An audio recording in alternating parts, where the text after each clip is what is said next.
Hello दोस्तों, movie explain करेंगे कर्णन, जो धनुष की सुपर हिट मूवी है। तो आई होप आपको एक्सप्लेनेशन जरूर से पसंद आएगी। तो चलिए वीडियो स्टार्ट करते हैं। कहानी की शुरुआत होती है एक लड़की के रोड पर गिरने से। उस लड़की के मुंह से झाग निकल रहा होता है और आसपास से बसें भी वहां से निकल रही होती है, लेकिन किसी को भी कुछ भी पड़ी नहीं होती। चाहे मरे या जिए, उनमें कोई फर्क नहीं पड़ता। दूसरी तरफ हमें दिखाया जाता है किसी को पुलिस वाले हथकड़ी बांधकर ले जा रहे होते और उसके खून टपक रहा होता है पैरों में। दूसरी तरफ पुलिस की गाड़ी आगे आगे होती है और वहां पर वाहन पीछे होते हैं। तब एक आदमी को दिखाया जाता है जो हाथ में हथकड़ी और मुंह पर कपड़ा बांध रहा होता है। पुलिस उसे बुरी तरह से डंडे और लातों से पीट रही होती है और तभी उसे बाहर निकालते हैं और पता चलता है वो धनुष यानी कि कर्णन होता है। वहां पर जितने भी लोग होते हैं जोर जोर से कर्णन कर्णन करके चिल्ला रहे होते हैं। तभी हमें धनुष की पेंट यानी कर्णन का चित्र दिखाया जाता है। दूसरी तरफ उनके भगवान की जो मूर्ति होती है, जो बिना सर के होते हैं, उनकी दिखाई जाती है। कहानी फ्लैशबैक में जाती है और धनुष सो रहा होता है और जैसे ही वह उठता है अपनी सिस्टर को द्रौपदी पर चिल्ला रहा होता है। वह उसे बताता है कि तुमने मुझे जल्दी क्यों नहीं उठाया, मुझे बाहर जाना था। यह कहने के बाद में वह उनके ग्रैंडफादर यानी कि यप्पा राजा के साथ वह कहीं पर निकल जाते हैं और वहां पर पहुंचते हैं जहां पर उनके जो देवता होते हैं उनकी पूजा हो रही होती है।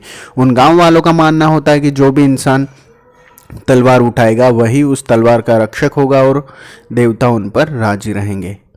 तभी हमें दिखाया जाता है कि कर्णन वहां पर पहुंचता है और वह कहता है कि इस बार मछली वो काटेगा और इस गांव की जिम्मेदारी वही लेगा। सभी गांव वाले उसे चेयरअप करते हैं यानी कि कर्णन करके जोर जोर से नारे लगाने लग जाता है। तभी कर्णन एक बड़े से टीले के ऊपर चढ़ता है और मछली हवा में उछाली जाती है और उसे एक ही झटके में काट देता है और वह पानी में गिरता है। यह होने के बाद में जैसे वह बाहर निकलता है सभी लोग उसे हवा में उठाकर नाचने लग जाते हैं, यानी कि जश्न शुरू हो जाता है क्योंकि इतने सालों के बाद किसी ने तलवार उठाई है और गांव का रक्षक बना है। दूसरी तरफ पुलिस वालों को दिखाया जाता है जो वहां से रोड पर आ रहे होते और कर्णन को हाथी पर बिठाकर पूरी नगर में घुमाया जाने वाला होता है। तभी रोड के बीच में वो सभी वहां पर नाचने लग जाते हैं। यह देखने के बाद में पुलिस वाला बताता है कि ये सब जंगली लोग हैं, इनके पास बस स्टेशन नहीं है। मेल्लूर गांव के पास जाकर इन्हें बस पकड़ना होता है और इनका गांव का नाम होता है पड़ीकुलम और ये आपस में बस स्टेशन के लिए लड़ते रहते हैं। ये सब कुछ नहीं जानते, ये सिर्फ अपना फ़ायदा जानते हैं, ये सब इंस्पेक्टर बताता है। तभी हमें पद्मिनी नाम की लड़की को दिखाया जाता है जो धनुष को पसंद करती है यानी कि कर्णन को। सभी लोग गांव में आ जाते हैं और जश्न मनाते हैं यानी कि नाचने लग जाते हैं। और इसी के बाद में कर्णन को दिखाया जाता है एक बच्चा जो घोड़ा लेकर जा रहा होता है।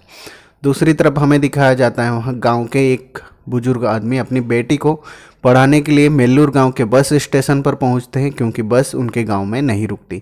वो वहां पर पहुंचते तो वहां पर कुछ गांव के जो लोकल लोग होते हैं वो लड़की को छेड़ने लग जाते हैं और उस बूढ़े आदमी को भी बुरी तरह से पीटते हैं। जब कर्णन को ये बात पता चलती है तो वो वहाँ पर मेल्लूर गाँव के जो लोकल आदमी होते हैं उन्हें पीटने के लिए पहुँच जाता है। वह जाकर वहाँ पर अपने मुँह पर कपड़ा बांधता है और बुरी तरह से उन लोगों को पीटता है। तभी वहाँ का एक आदमी कहता है कि अगर हिम्मत है तो मुंह दिखा के बता। तभी धनुष अपना कपड़ा छोड़ता है और वहाँ पर बुरी तरह से पीटता है। तभी उसके ग्रैंडफादर यानी कि यप्पा राजा वहाँ पर आ जाते हैं और वो धनुष को यानी कि कर्णन को समझाकर वहाँ से ले जाते हैं। गांव में पंचायत बिठाई जाती है क्योंकि उन लोगों ने झगड़ा किया है। गांव वाले बताते हैं कि अगर तुम उन लोगों को मारोगे, हम बस पकड़ने के लिए फिर से उनके गाँव में जाएंगे तो वो फिर से हमें मारेंगे। इस तरह से झगड़ा चलता रहेगा। तभी हमें दिखाया जाता है कि कर्णन कहता है कि हम कब तक इनसे झुक कर रहेंगे, जब हम सर उठाएंगे तो ये लोग हमें मारेंगे, इससे अच्छा है कि हम इनका सामना करें। यहाँ पर होने के बाद में गांव का जो सरपंच होता है वह कर्णन को कहता है कि तुम चाहे कुछ भी करो, बस स्टेशन हमारे गांव का होना चाहिए। दूसरी तरफ मेल्लूर गांव के जो सरपंच होते हैं वह उन्हें दिखाया जाता है। वो कहता है कि मैं एक दिन इनको सभी को नीचा दिखाऊंगा, अभी थोड़ा शांत रहो। इसी के साथ हमें दिखाया जाता है कर्णन यप्पा राजा के साथ बैठा होता है और वहाँ पर वही लड़की जा रही होती है। वह कहता है कि तुम पढ़ने नहीं जाओगी और ये सब बातें होती है और बस स्टेशन के लिए वहाँ पर फिर से दोनों में झगड़ा हो जाता है। वह कहता है कि मैं किसी भी तरह से उन लोगों को सबक सिखाऊंगा और चाहे कुछ भी हो जाए हम हमारे गाँव का स्टेशन लेकर ही रहेंगे। इसके साथ वह फिर से रोड पर आते हैं और वह बस रुकवाने के लिए रिक्वेस्ट करते लेकिन कोई रोकता नहीं। इसी के साथ में वह वहाँ पर एक दूसरी ट्रक आता है उसमें बैठकर वहाँ से चले जाते हैं। तभी यप्पा राजा को पता चलता है कि गवर्नमेंट की भर्ती यानी पुलिस सीआरपीएफ की भर्ती हो रही है, जहाँ पर डायरेक्ट ले रहे हैं।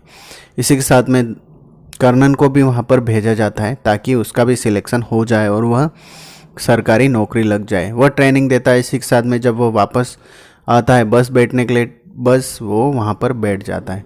इसी के साथ में जब वह कंडक्टर को कहता है कि पड़िक्कलम में रोकना, तो कंडक्टर उसे बताता है कि ये पड़िक्कलम कहाँ पड़ता है, सिर्फ बस मेल्लूर जाकर ही रुकेगी।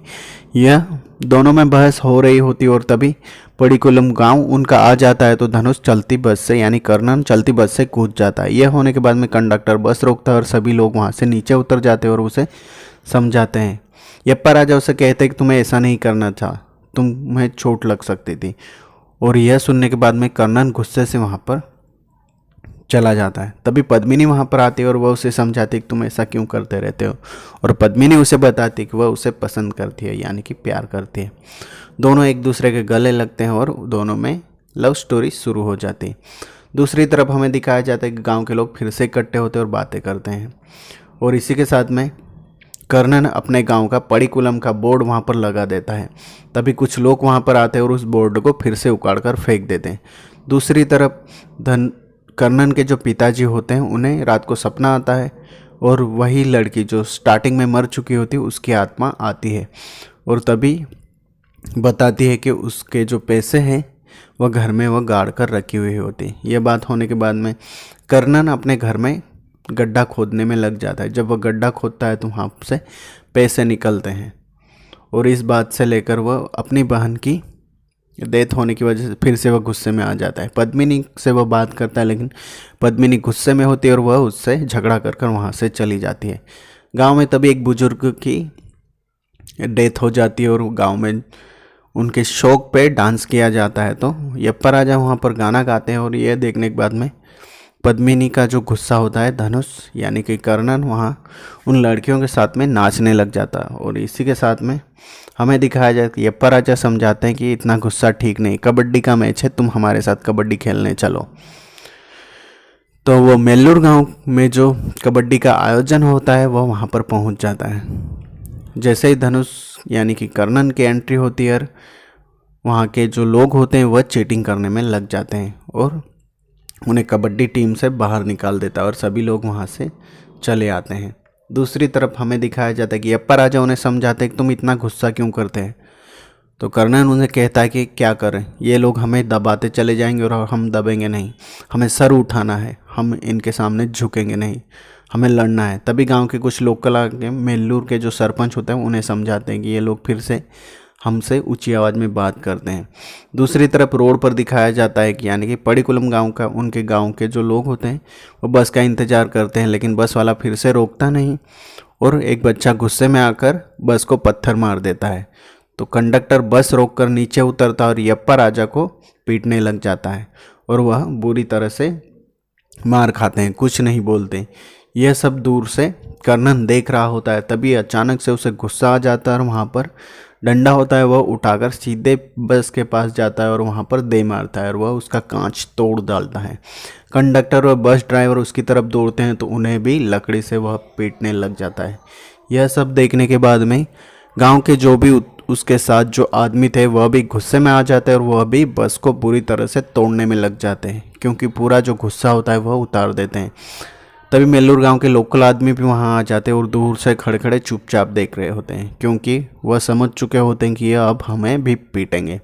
और इसी के साथ में हमें दिखाया जाता है कि वह लड़की की आत्मा फिर से वहां पर आती है और वह देख रही होती है, यानी कि उसकी आत्मा को थोड़ा ठीक लगता है, खुश लग रही होती है। यह सब होने के बाद में कर्नन घर पे आ जाता है और सो जाता है। तभी यप्पा राजा समझाते हैं कि ऐसा नहीं करना था। दूसरी तरफ गांव वाले सब परेशान हो जाते हैं क्योंकि यह सब होने को होता है। तभी आईपीएस वहां पर आ जाता है जिसका नाम होता है कन्नाबिरम, क्योंकि बस के मालिक ने कंप्लेन की कि इन पड़िक्कलम गांव वालों ने उनकी बस तोड़ दी। और इसी के साथ में वह इंस्पेक्टर यानी आईपीएस उस गांव वालों का पता पूछते हैं। दूसरी तरफ गांव की पंचायत बिठाई जाती है जहां पर सरपंच उनसे कहता है कि तुमने ये क्या किया।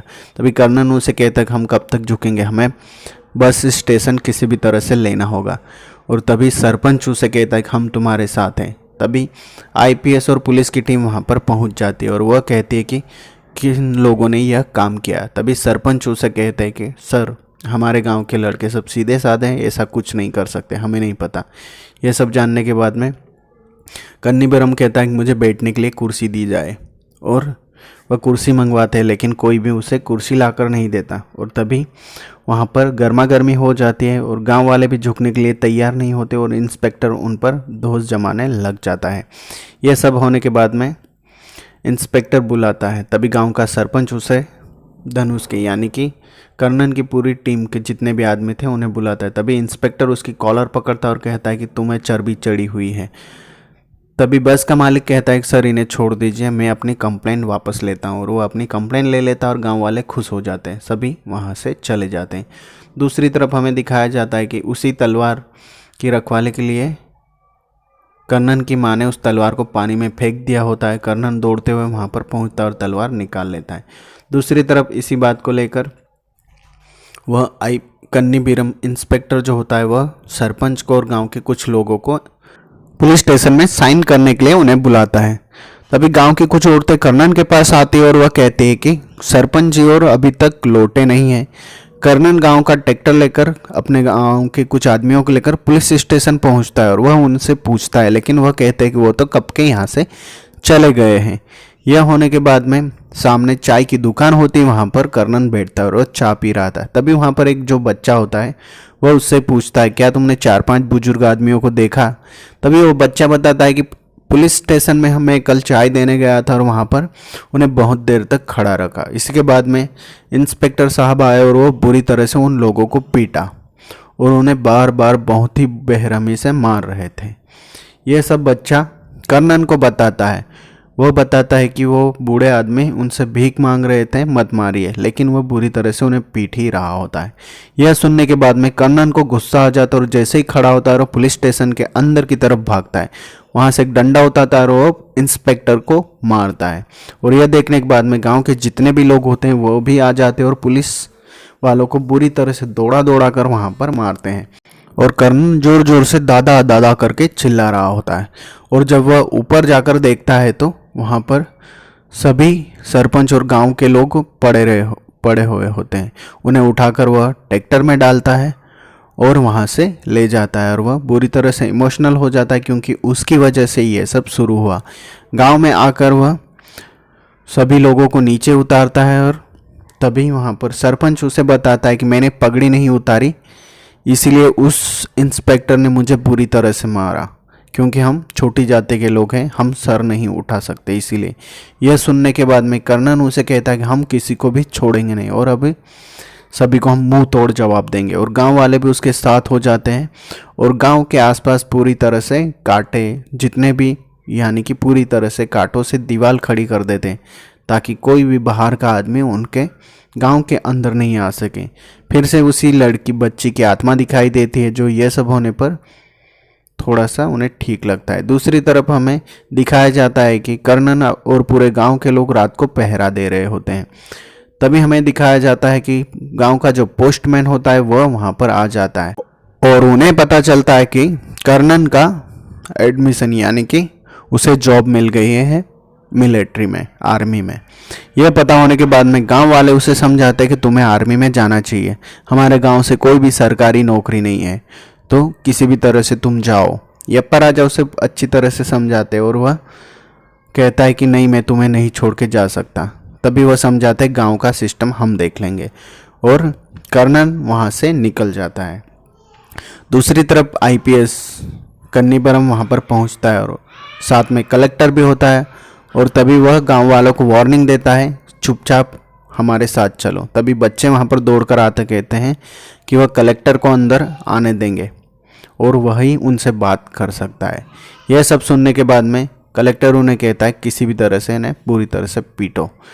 यह सुनने के बाद में गांव वाले पत्थर उठाकर पुलिस वालों को मारना शुरू कर देते हैं और जितने भी पुलिस वाले होते हैं, हवलदार यानी कि सभी लोग गांव वालों पर लाठी चार्ज कर देते हैं और धनुष इमोशनल होकर जा रहा होता है, उसे पता नहीं होता।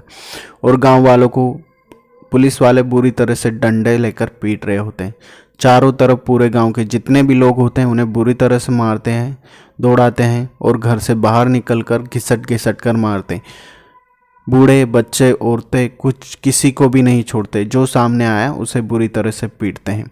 यह सब होने के बाद में यप्पा राजा भी थोड़े घायल हो जाते हैं और वह अंदर आकर अपने ऊपर घासलेट यानी जो मिट्टी का तेल होता है वह छिड़क लेते हैं और खुद को अपने आप को आग लगा देते हैं। यह सब होने के बाद में गांव वाले जितने भी होते वो दया की भीख मांगने लग जाते, लेकिन कोई भी दया नहीं दिखाता। दूसरी तरफ हमें कर्णन को दिखाया जाता है जो बूढ़े आदमी को कहता है कि मुझे वापस जाना चाहिए, लेकिन वह समझाता है कि ऐसा नहीं कर सकते। तभी गांव का जो बच्चा होता है वह अपना घोड़ा लेकर वह कर्णन के पास पहुंचता है और वह कर्णन के पास जैसे ही पहुंचता है तो वह उसे कहता है कि पुलिस वालों ने पूरी तरह से गांव में जितने भी लोग होते, बूढ़े बच्चे, सभी को मार रहे हैं।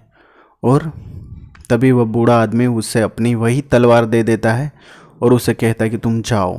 तभी धनुष घोड़े पर बैठकर अपनी तलवार लिए वहाँ पर आता है। देखता है तो जितने भी पुलिस वाले होते हैं वह गांव वालों को बुरी तरह से जख्मी कर चुके होते हैं। तभी कर्णन वहाँ पर पहुँचता है और जितने भी गांव की औरतें होते हैं वह बताते कि यप्पा राजा मर चुके हैं। यह सुनने के बाद में कर्णन को गुस्सा आता है और वह जो भी पुलिस वाला सामने आता है वो उसे अपनी तलवार से काट कर रख देता है। और इसी के साथ में वह इंस्पेक्टर कल्लीबरम भी वहाँ पर उससे लड़ने आ जाता है। वह उस पर तलवार रख देता है और वह कहता है कि तुम मेरे साथ अंदर चलो। सभी पुलिस वाले डर जाते हैं और वह उसे एक जो रूम होता है उसके अंदर ले जाता है। तभी कर्णन उसे कहता है कि हमारी क्या गलती है, हम सिर्फ एक बस स्टेशन मांग रहे हैं और हम छोटी जाति के लोग हैं तो तुम हमें डरा लोगे। और यह होने के बाद में दोनों अंदर फिर से लड़ने लग जाते हैं। धनुष उस पुलिस वाले को बुरी तरह से पीटता है और वह उसे समझाता है कि हम लोग कुछ नहीं चाहते, हम सिर्फ अपना सर उठाना चाहते हैं। यह होने के बाद में वह इंस्पेक्टर फिर से उसे इंस्पेक्टर कहता है तुम किसी भी तरह से बचोगे नहीं और कर्णन उसे मार देता है। इसी के बाद कर्णन को जेल हो जाती है और 10 साल की उसे सजा हो जाती है। दूसरी तरफ हमें दिखाया जब 10 साल के बाद कर्णन वापस अपने गांव आ रहा होता है और वह अपने गांव यानी पड़ीकलम में पहुंचता है और वहां पर बस रुकती है। और इसी के साथ में हमें गांव के सरपंच और कुछ बुजुर्गों के फोटो दिखाए जाते हैं जो मर चुके होते हैं। दूसरी तरफ यप्पा राजा की पेंटिंग दिखाई जाती है जो पूरे गांव उनको पूरी तरह से भगवान की तरफ पूजते हैं। तभी गांव की एक औरत आती है और कर्णन को बताती है कि तुम्हारे जाने के बाद में गांव में बहुत सारा डेवलपमेंट हो चुका है और हम अभी अच्छे हैं। और इसी के साथ में कर्णन की वापसी को लेकर गांव वालों में उत्साह होता है और वो जश्न मनाते हैं। दूसरी तरफ उसी बच्ची की आत्मा को मुक्ति होते हुए दिखाई देता है और इसी के साथ मूवी एंड होती है। तो आई होप एक्सप्लेनेशन पसंद आई होगी।